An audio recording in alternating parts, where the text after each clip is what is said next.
O podcast a seguir foi criado pelas estudantes do curso de Administração Pública da UFRN e destinado a todos. Hoje, iremos abordar sobre o papel da educação especial para a construção da cidadania e a visão liberalista. No quesito educação especial, os dados do censo escolar nos mostram que, apesar de haver um aumento significativo de matrículas no ensino básico, apenas 6% dos professores da educação no Brasil têm formação adequada para ministrar aulas para estudantes que têm algum tipo de deficiência ou necessidade educacional específica. Boa noite.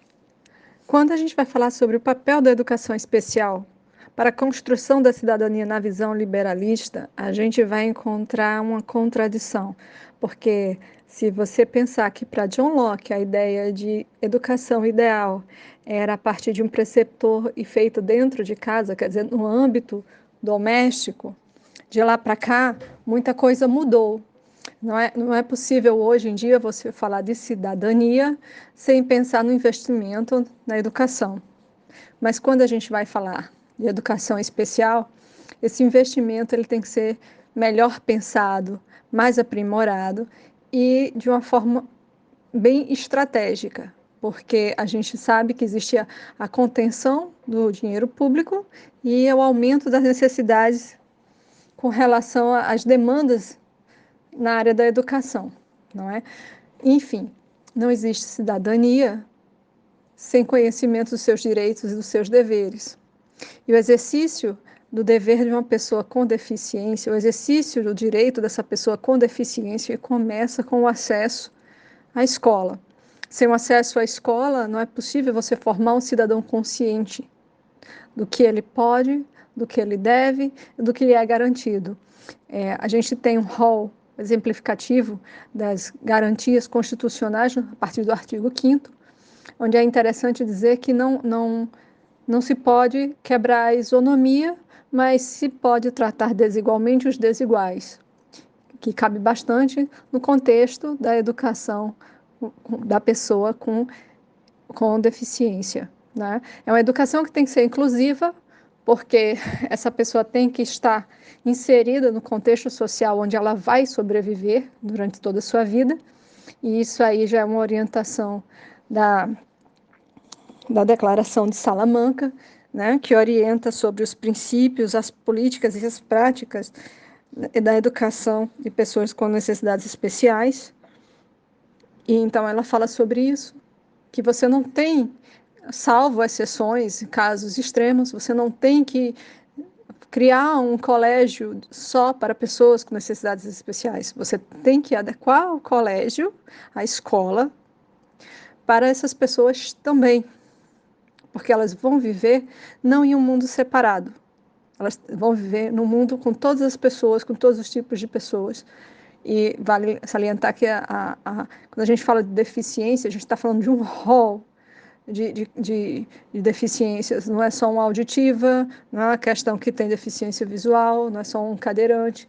Nós temos vários tipos de deficiências, né?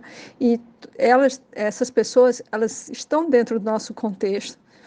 Elas têm o direito de viver com dignidade e isso aí não pode ser abandonado. Então a gente entra nessa contraposição, não é? Os direitos dessas pessoas e a visão liberalista do Estado que não intervém, a intervenção mínima do Estado, nesse caso, tem que ser uma exceção para esse raciocínio, já que sem o Estado, sem a intervenção do Estado, isso não é possível. Quando a gente vai pensar em educação inclusiva, hoje em dia se vê muito essa questão como um plus nos colégios particulares, colocados como algo gratuito oferecido. Ocorre que isso não é um plus, isso é uma obrigação, isso existe e está mencionado na Lei de Diretrizes e Bases da Educação Nacional, número 9.394, de 20 de dezembro de 1996, dentro do seu artigo 58, que fala muito claramente que abre aspas, entende-se por educação especial, para os efeitos desta lei, a modalidade de educação escolar oferecida preferencialmente em rede regular de ensino para educandos com deficiência, transtornos globais do desenvolvimento e altas habilidades ou superdotação. Quando a gente fala de educação escolar, a gente não está dizendo se ela é particular, né, privada ou pública. Então, assim, entende-se que, se você quer exercer essa prática de ofertar o ensino no Brasil, você tem que se adequar a essa lei. Também é muito válido aqui mencionar a Lei 13.146, de 2015, que é a lei conhecida como a Lei Brasileira de Inclusão da Pessoa com Deficiência, o Estatuto da Pessoa com Deficiência. E é bem interessante porque nessa lei você vai encontrar tanto a definição do que seria a pessoa com a deficiência, né? E também a questão do direito à não discriminação, né? No capítulo 2, da igualdade e não discriminação, e dos direitos fundamentais, onde lá você também vai encontrar no capítulo 4 o direito à educação, que é bem orientado também. Então, assim, quando a gente fala desse direito à educação da pessoa com deficiência, da criança com deficiência, a gente não está falando uma coisa descontextualizada, não é algo que o governo ou que as autoridades públicas ignorem. Já existem leis, né, que não estão assim sendo executadas a contento, o que prova que a gente ainda tem um bom caminho pela frente, mas assim, o caminho já começou a ser trilhado e agora é não se perder.